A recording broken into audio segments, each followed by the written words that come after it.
Tudo bem, primeiro ano, vamos iniciar a nossa correção, e a nossa correção, ela vai trabalhar da página 314 das aulas que nós tivemos na videoaula. Então, vou fazer a leitura desses dois textos aqui, fazer os devidos comentários e também da outra página. Ele fala o seguinte: na religião dos mexicas, também chamados de astecas, havia a tradição de sacrifícios humanos e da oferta do sangue aos seus deuses. Leia a seguir descrições desse sacrifício humano, feita por espanhóis no século XVI. Texto 1. Sobre esta pedra punham os pobres infelizes deitados de costa para sacrificá-los, com o peito bem esticado, pois tinham os pés e as mãos amarrados, e o principal sacerdote dos ídolos, ou seu substituto, que sacrificavam habitualmente. Como é o peito do pobre, infeliz, tão esticado, abriram-no com muita força por meio daquela faca cruel, e arrancavam rapidamente o coração.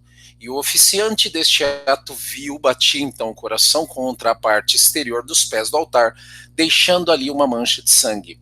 É que ninguém pense que eram sacrificados pelo arrancamento do coração ou por outra morte. Iam de livre e espontânea vontade, eram levados à força e se sentiam violentamente a morte de sua pavorosa dor. Texto 2. O índio assegurava sua pequena carga de presentes trazidos pelos cavaleiros do sol, assim como o bastão e o escudo, e começava a subir degrau por degrau em direção ao topo do templo, o que representava o percurso do sol de leste a oeste. Quando atingia o topo e se colocava no centro da grande pedra solar, que estava lá, para indicar o meio-dia, os sacrificadores chegavam e sacrificavam-no, abrindo-lhe o peito ao meio, tiravam o coração e ofereciam ao sol, jogando o sangue em sua direção. Depois disso, para representar a descida do sol em direção ao oeste, deixavam rolar o cadáver escadaria abaixo. 3. Os senhores dos prisioneiros ou dos escravos arrastavam-nos pelos cabelos até o cepo onde deviam morrer.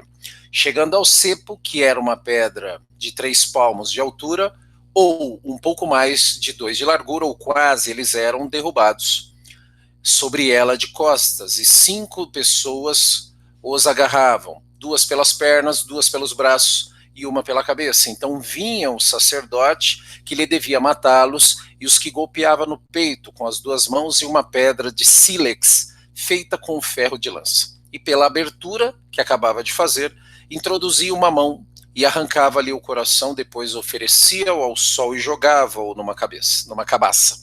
Depois de ter retirado o coração e jogado o sangue numa cabaça, que recebia o senhor do morto, jogava um corpo que rolava pelos degraus até a base do templo.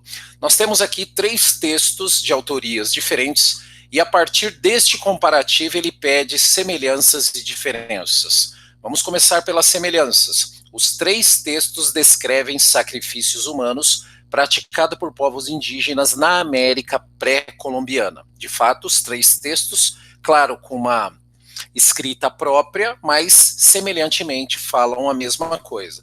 Diferença: o texto 1 condena explicitamente a prática de sacrifícios. O texto 2 faz um distanciamento entre o autor e os fatos narrados, dentro de uma busca de entendimento da cerimônia. E o texto 3 apresenta um distanciamento ainda maior e busca descrever a cena com extrema precisão, de forma quase científica. Tá? Então, o que a gente precisa ficar bem claro, que é o olhar do outro sobre uma celebração que tinha as suas explicações mitológicas por parte da civilizações pré-colombianas, né?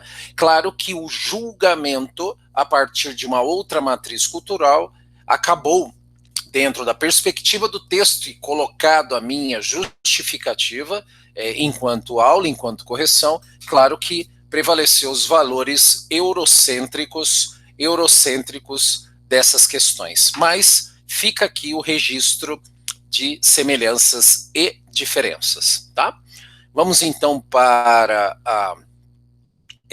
depois, né, da aula 29, que nós trabalhamos as 3, nós chegamos aqui à correção, e ele fala assim: os vestígios dos povos Tupi-Guarani encontram-se desde as Missões e o Rio da Prata ao sul, até o Nordeste, com algumas ocorrências ainda mal conhecidas no sul da Amazônia.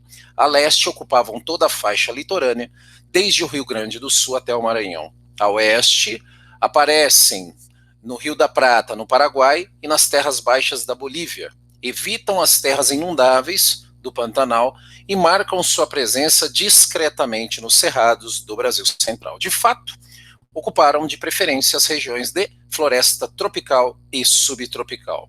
Bem, no caso aqui, ele pergunta: os povos indígenas citados possuíam tradições culturais específicas que os distinguiam de outras sociedades indígenas e dos colonizadores europeus.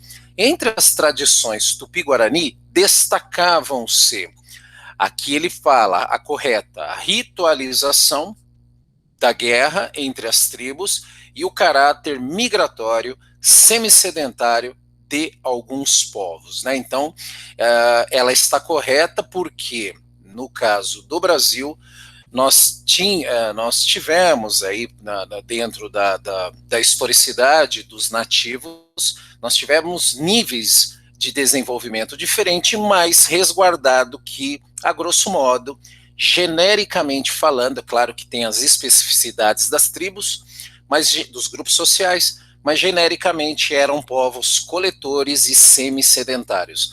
A palavra semi-sedentário é quando há um período sazonal de permanência por um período, mas não fixo de maneira direta, né? Ou seja, esse semi-sedentarismo é você aproveitar os víveres que aquela região, que aquele bioma pode oferecer, mas no término, portanto, há a migração. Questão 2. Em carta ao rei Dom Manuel, Pero Vaz de Caminha narrou os primeiros contatos entre os indígenas e os portugueses do Brasil. Quando eles vieram, o capitão estava com um colar de ouro muito grande no pescoço. Um deles fitou o colar do capitão e começou a fazer acenos com a mão em direção à terra e depois para o colar, como se quisesse dizer-nos que havia ouro na terra.